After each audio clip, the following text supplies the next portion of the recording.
Hey guys, I got inspired by a certain story of an evil character of legend from Bali, Indonesia, which is where I'm from, Indonesia. I'm not from Bali, I'm from Indonesia though.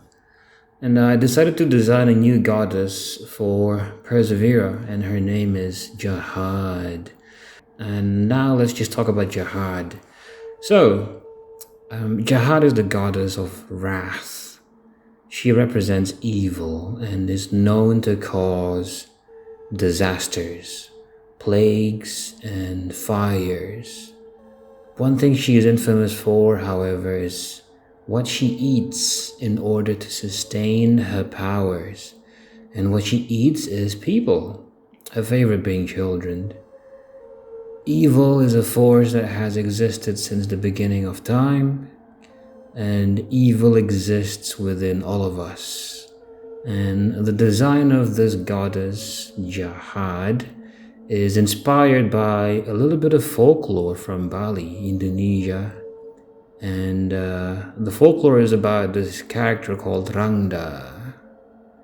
And I'm not much of an expert when it comes to folklore, but what I've learned as I grew up, hearing stories about Rangda, and also from friends I've made in Bali, is that Rangda represents evil.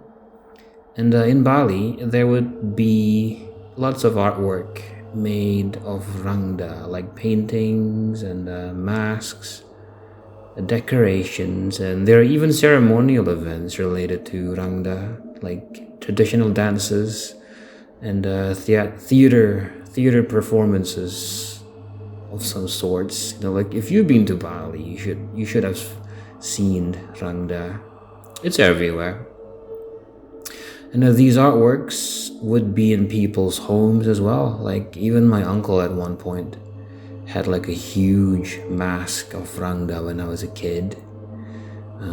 I remember admiring all the little detail that went into that mask when I was little. It was on the wall. It was hung on his wall. And Rangda had big, angry eyes, long, messy hair, and the ornament she wore on her head was very intricate and ornamental, of course. And also her long, hairy tongue that was so long that it was almost touching the floor. And my uncle had that thing on the second floor of his house, and I wasn't old enough to properly go up and down the stairs by myself, but I did very often find myself going up there just to look at her, just to stare, because it was a cool looking mask. It was very, very beautiful looking. So I guess this goddess that I'm drawing today is like a love letter to Rangda herself.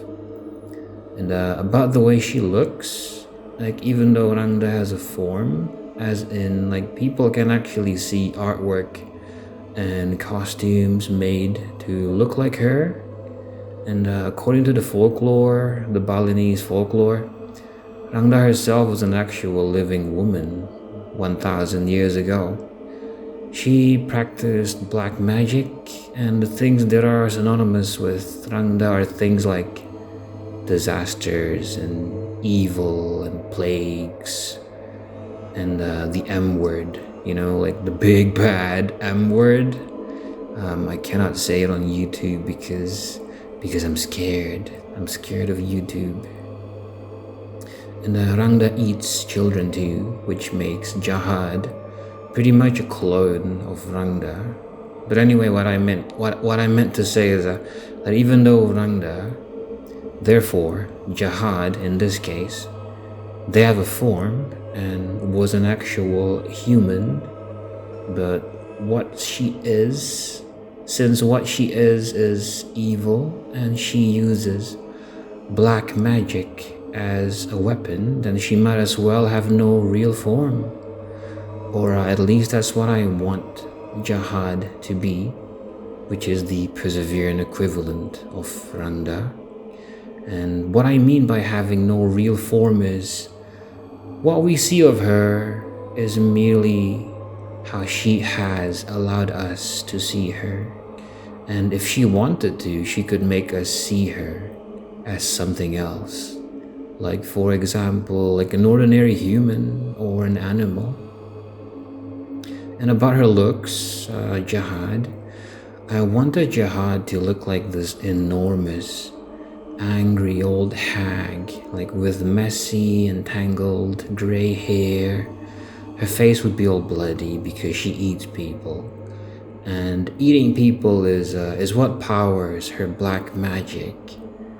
And I wanted her to pretty much not wear clothing, but she will most definitely not look human anyway, so that should be fine for YouTube.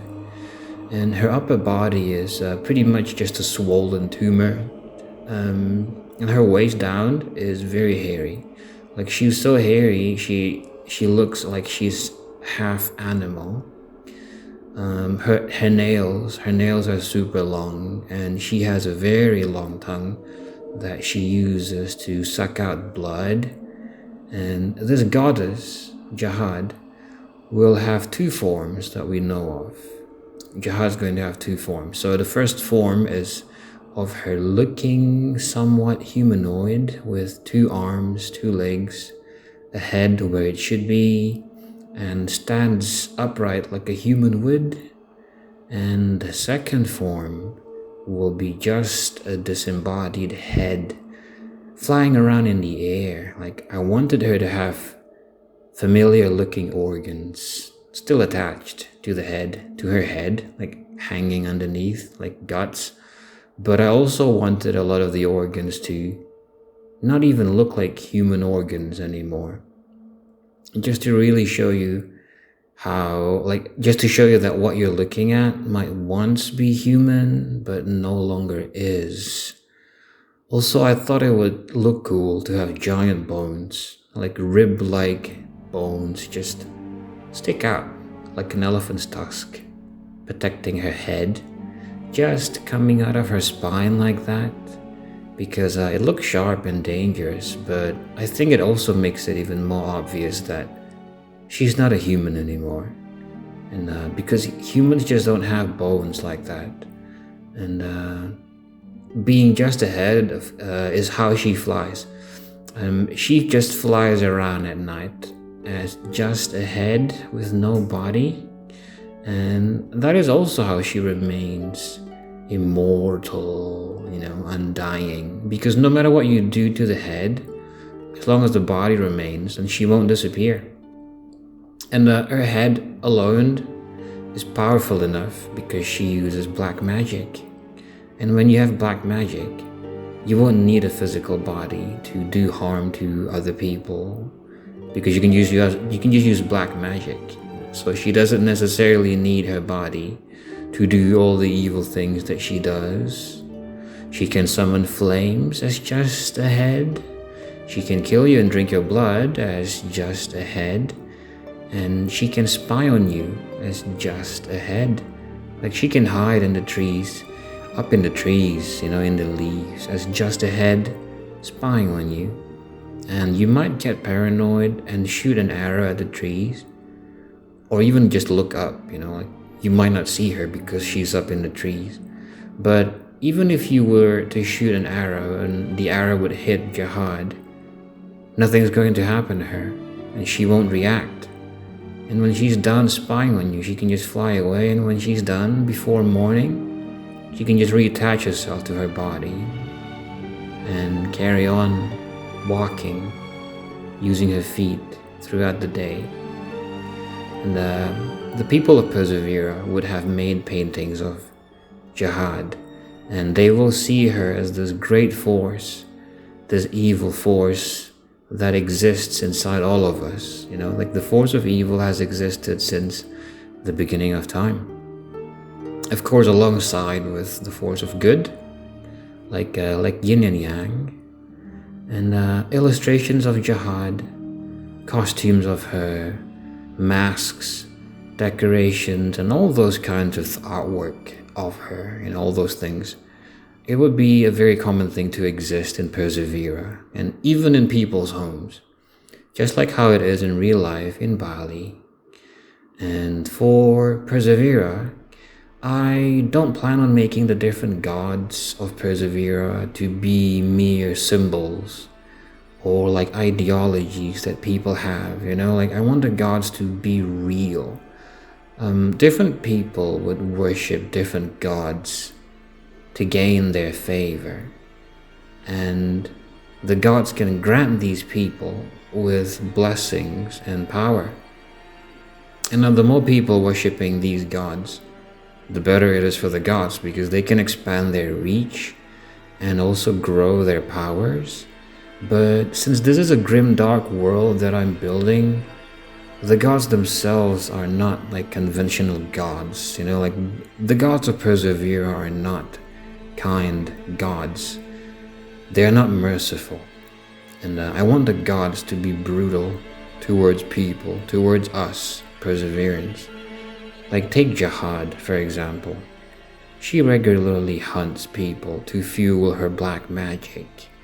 She's a brutal goddess, but we share this world together with her, whether we like it or not. And she's not going anywhere, and neither are we. And occasionally, we would be unfortunate enough to be subjected to her violence, to her brutality, but we are okay with that. We put up with it. And why? Well, that's because that's all we have ever known. To us, this is what gods are like. Yet we still worship them, because at least these gods are willing to lend us their power to fight the enemy. Veal. The Veal are outsiders. They are otherworlders who have been killing us for thousands of years. And they don't even belong in our world. They're not supposed to be here, and we can never win against them. All we can do is survive as best we can whenever they attack, so that our numbers might replenish enough for us to not get wiped out completely the next time they come here to kill us again. And we hate Veal. Perseverance hate Veal.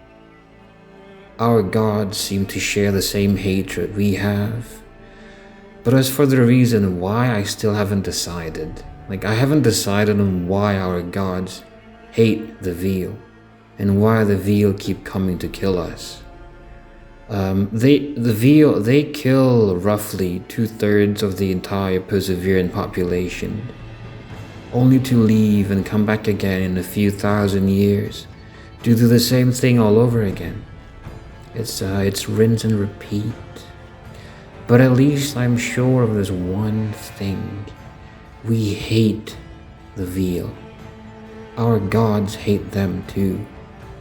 And in this wretched world of Persevera, we will fight, even if this never ends, even if billions more of our people need to die. Thanks for listening, everybody. If you made it this far, you're awesome. This was another bit of lore that I have made for my own world building project called Persevera. If you like what you see, please leave a comment, like, subscribe. Don't forget to do all that. Oh, by the way, I got a lot of free brushes you can download so you can use them to draw. It's on my Gumroad store.